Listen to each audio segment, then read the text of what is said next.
Do you love the idea of running D&D, but a single fight turns into a slog that takes up the whole night? Does character creation take so long that you don't get to play at all in your first session? Or have you always wanted to play D&D but got scared off by the 400-page rulebook? Then I've got great news for you. There is a game where the rules can be summarized on one single page spread, where fights are a matter of a few dice rolls and where creating a character takes only 5 minutes. And to put the cherry on top, it doesn't cost a single cent. The game's name is Cairn by Yochai Gall, and it is a fiction-first adventure game inspired by old-school D&D. But let's be honest, you're here for the system and not its history. So let's jump right in. Link to the systems in the video description. I believe you can eyeball an RPG pretty well with just a single glance at the character sheet. So, here it is. Not looking too different compared to a D&D character sheet, does it? Oh, wait. Where's my character class? What level am I? And where the hell are my skills? Well, in Cairn a character is not really defined by the numbers on your character sheet. Instead, a character is defined mostly by their background and their inventory. Yes, the inventory. You know, the thing where you keep all the potions you find and never use because a better situation might come up later. That means any character can wear heavy armor, use all the weapons or tools, and even spellbooks. But we'll talk about those a bit later. So, you wanna play a thief-like character? Go grab some tools of the trade. Wanna be a warrior?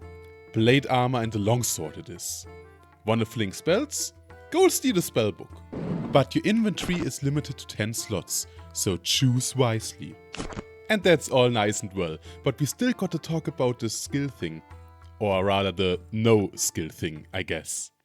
While in modern D&D it's common to roll a perception or investigation check to see if you can spot traps or treasure in any given room, in Cairn the idea is a bit simpler. The GM describes everything there is to see, and then players ask follow-up questions. They investigate by describing what their characters do, and then the GM updates the description of the world. But skull in the screen, when do I get to throw my funny math rocks? I hear you ask. And for that, we got the attributes as well as combat, because math rocks going clickety-clack are hella fun after all. For attributes we got 3 instead of the classic 6, but I think they are pretty intuitive. Strength for saves requiring physical power, dexterity for saves requiring poise, speed, reflexes and stuff like that, and lastly willpower for saves to persuade, deceive, manipulate spells. You get the idea. And I've used the word here that you are probably familiar with. Saves. And that's what the attributes are actually for. You only roll when you're at risk of danger or when acting in opposition to another character. And it's pretty simple again. You roll a d20, and with you, I mean the one who is most at risk. If the result is equal to or lower than your attribute, you succeed. Otherwise, you face the consequences. Personally, I telegraph these consequences before the players make the decision, at least if they are obvious. And I'll just quote from the save principles in the book here. Character death should never come as a surprise. If the risk is so great that the outcome might be fatal, make sure the players understand what they are getting into. Which I believe is pretty great advice for any kind of D&D you might want to run. In fact, the Warden's Guide is full of great advice and something a lot of games lack. Examples of play. And I'll give you one, because there is a situation that comes up more often than you think. At least I think so from what people are asking on the Cairn Discord. Anyway, here it is. One player character is fighting an enemy at the top of a cliff. Naturally, they get the idea to throw their opponent off said cliff. How are we gonna solve this action? Obviously the situation is risky, so someone's gotta roll a save. I'd say strength, probably. But who is supposed to roll the save? The one throwing? Or the one about to be thrown? Trick question, because it depends. Let's say a trained fighter, really buff guy, has locked swords with a lowly goblin, and the fighter wants to turn this into a quick kill, so he decides to kick the goblin off the cliff. Obviously the goblin is more at risk here, so the goblin will save and we see if they survive this. But let's look at the same situation again, Only this time the party's wizard is locked in combat with a huge ogre on the same cliff. The wizard, thinking quickly, decides they wanna shove the ogre off the cliff with a cool judo throw. Who is really in danger here? I'd argue it's the wizard. So the wizard will have to save and we see what happens. Should the wizard fail, they win a free trip to the bottom of the cliff where gravity will turn them into a red paste. So I tell my player and ask them, do you want to risk it? They know what's at stake, but try anyway. They roll the d20. Everyone around the table is holding their breath as the die dances over the table and it lands. On an 11, everyone stares at the wizard's character sheet. Their strength score says 10, and 11 is higher than 10. So they failed and won a free ticket to meet the ground up close and personal. Face first. I really like this resolution mechanic, because it is extremely simple. The player doesn't have to ask the GM if they succeeded. They can see it themselves at a single glance. And it also takes a lot of mental load off the GM as well. They don't have to make up a target number for the player to hit. They can ask if they succeeded or not. But saving throws of course aren't the only case where the players get to roll the dice. There is another situation where the dice fly across the table. And that situation of course is combat. Violence is always an option, though only rarely is it a wise one. Cairn's combat is quick and it is lethal for both sides. I've seen my players overcome extremely dangerous foes by ambushing them or not fighting fairly in general. I mean, don't get me wrong, fighting with honor is great. But if the other guy pulls out a gun in the middle of a knife fight, you won't live to tell anyone how courageously you fought. But how does combat actually work? Pretty simple. Unless you surprise your enemy, all of the player characters roll a dex save. Everyone who passes acts before the enemy, then the enemies act. Then the party acts again, and this continues until the fight is over. So, side-based initiative basically. But all the actions of one side are resolved simultaneously and attacks always hit. So the players declare which enemy they want to attack and then they roll their damage dice all at the same time. No 2-hit roll needed. Important note here, an enemy or character only receives the highest instant of damage that was rolled in a single turn. So you might want to split your attacks onto several enemies. Or focus one down to make sure it's really dead. Anyway, you check the highest instance of damage and subtract it from the enemy's hit protection or HP for short, while each point of armor reduces the damage they take by 1. And another important aside, HP in Cairn is not the same as hit points in other games. In Cairn, HP don't represent how many stab wounds a character can survive, but rather how well they can block and dodge attacks or how lucky they are. Until the HP actually hits 0, the character was not really hit by an attack. If they are reduced below 0 HP though, they subtract any excess damage from their strength. After the strength has been reduced, they roll a strength save. On a success, they can continue fighting. On a fail, they are down and helpless. NPCs just die on a fail. Let's maybe do a quick example. Let's say there's a dwarf in our party. 4 HP, 2 armor and 14 strength. An enemy rolls for damage. 8.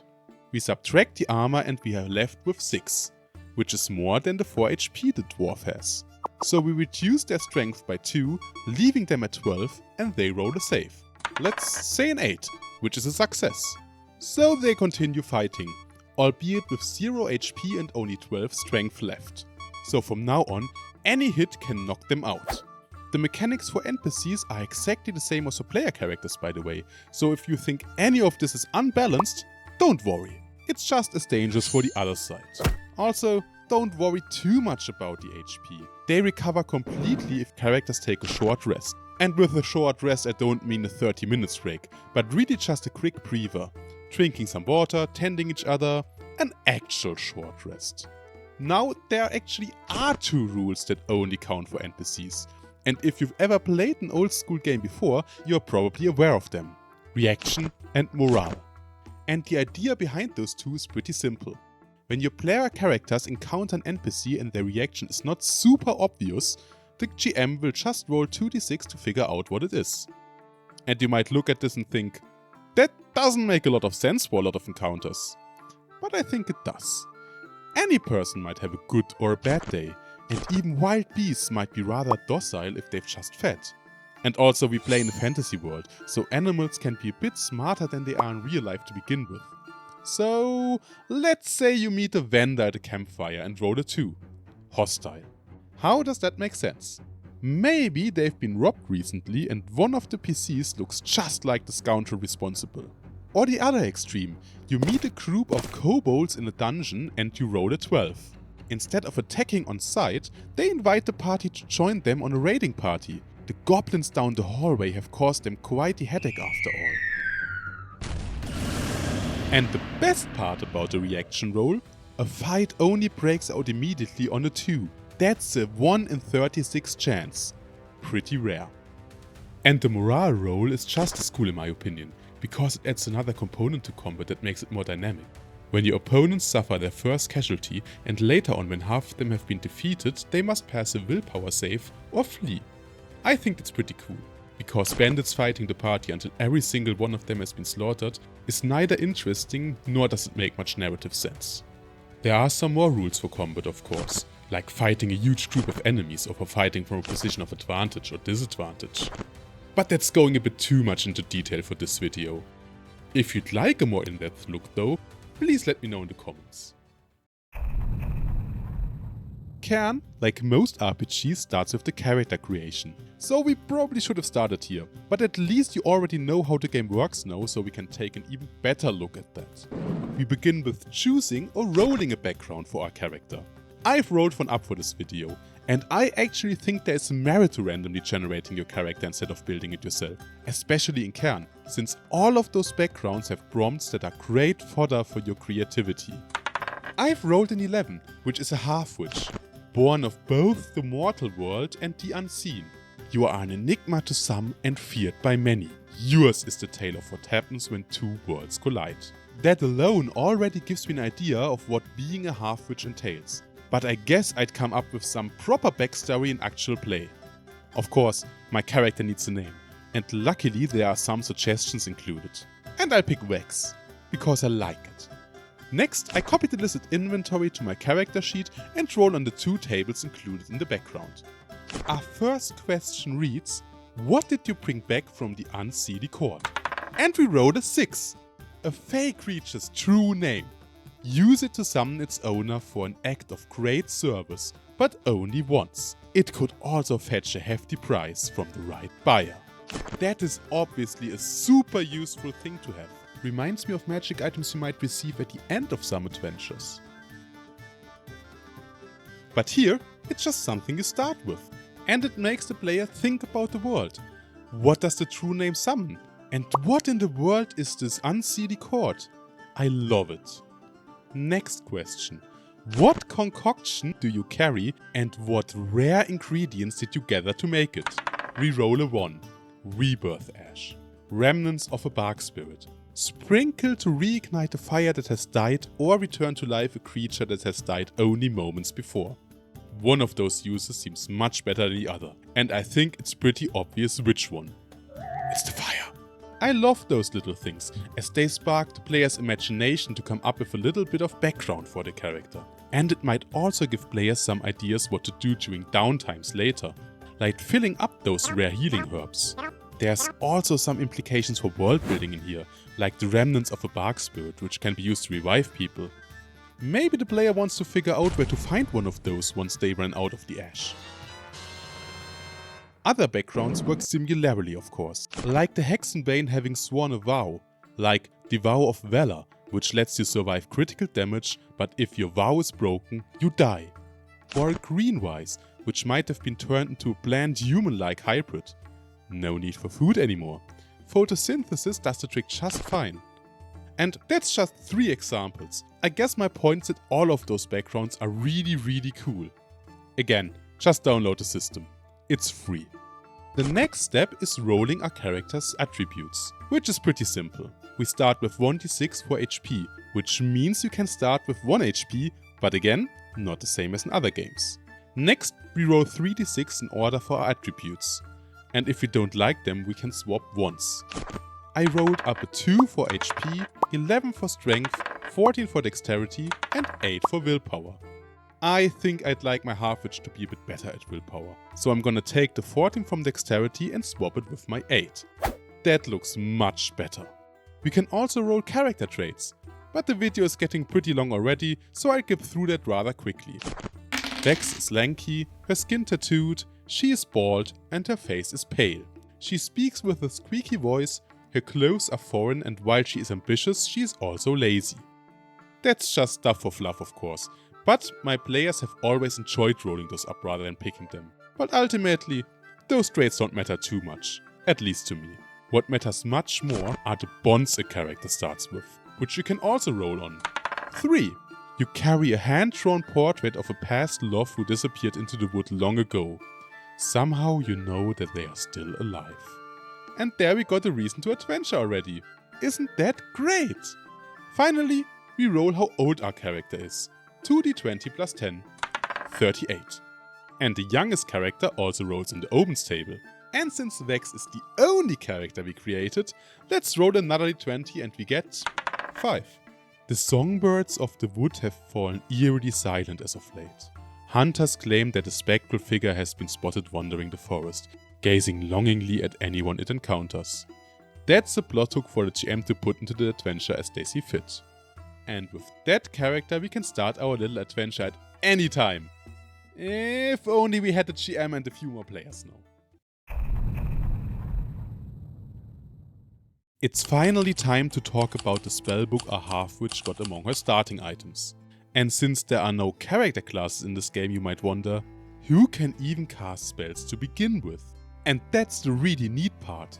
Everyone can!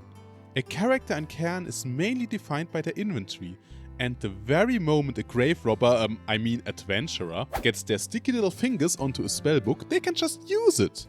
As much as they like, in fact. Each spellbook in this game contains one single spell and takes up one inventory slot.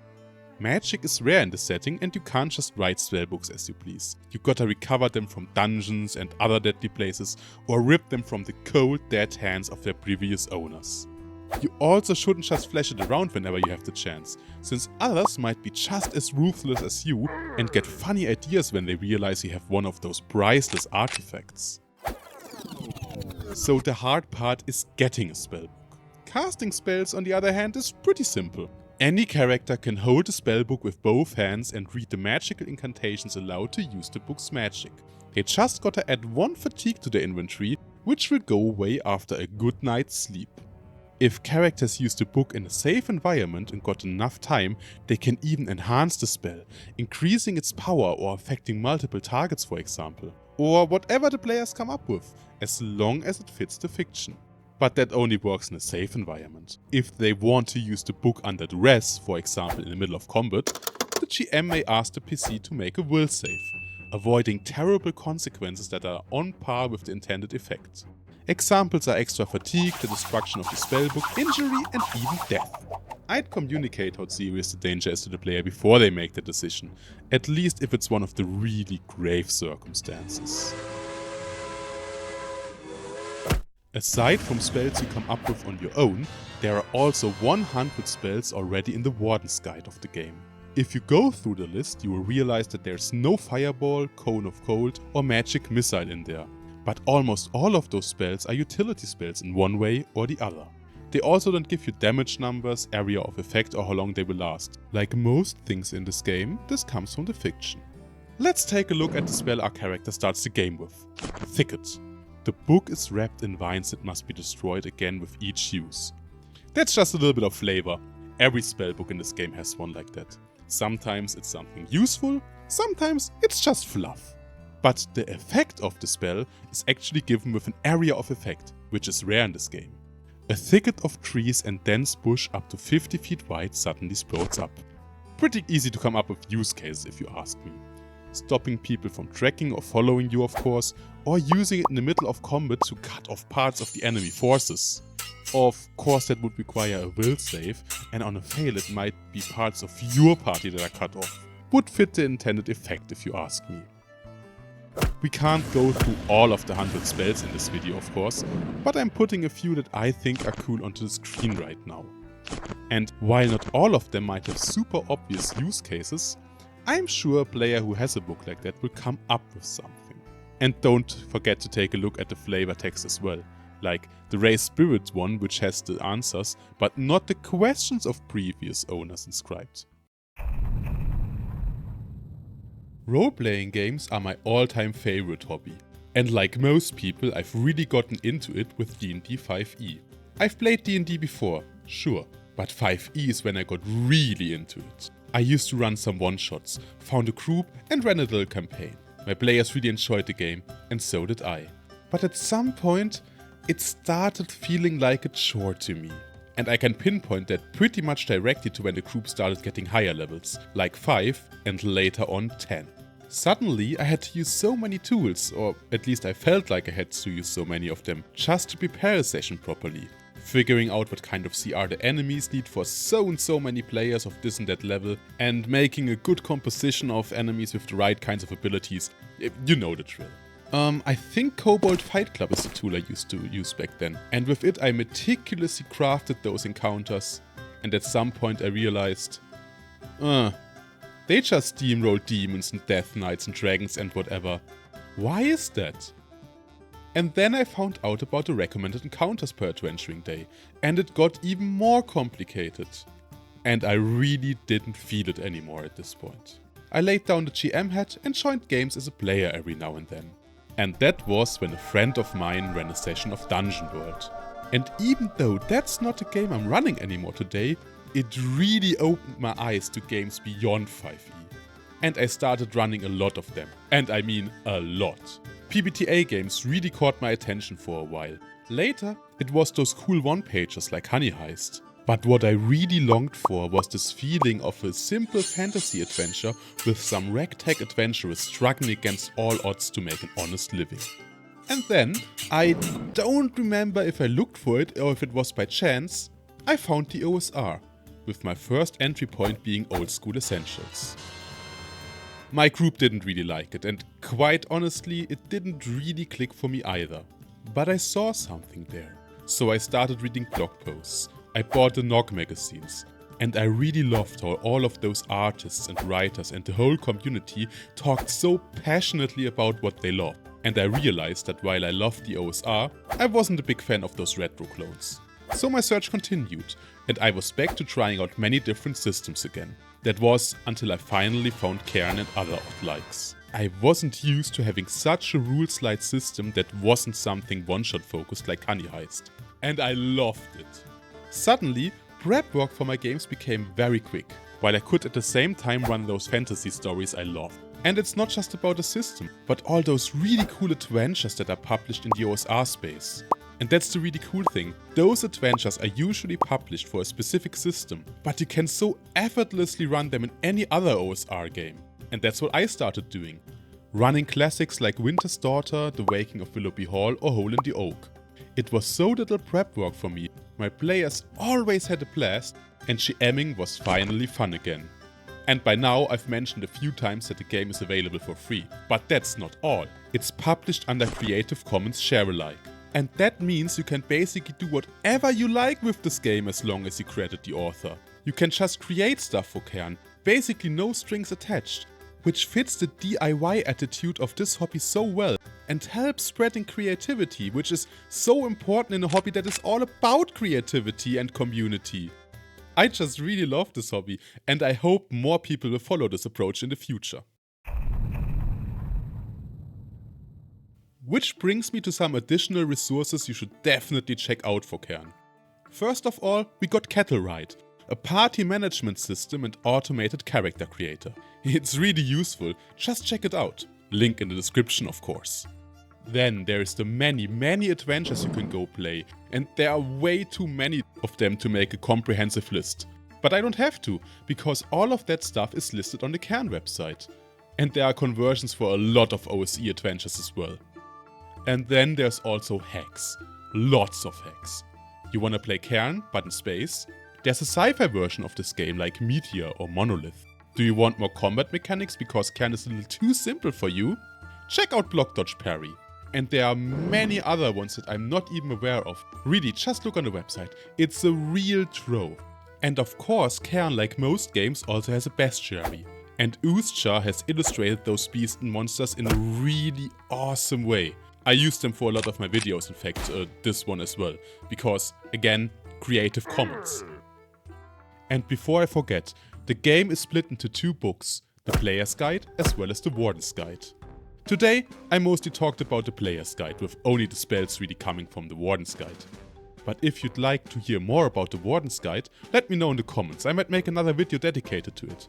It has procedures to make forest crawls, to make point crawls, how to run dungeons, how to create dungeons. It's really good. But enough about Cairn. Please let me know in the comments what your favorite RPG system is. And if you'd like to hear more about Cairn and other TTRPGs, consider subscribing and don't forget to like the video.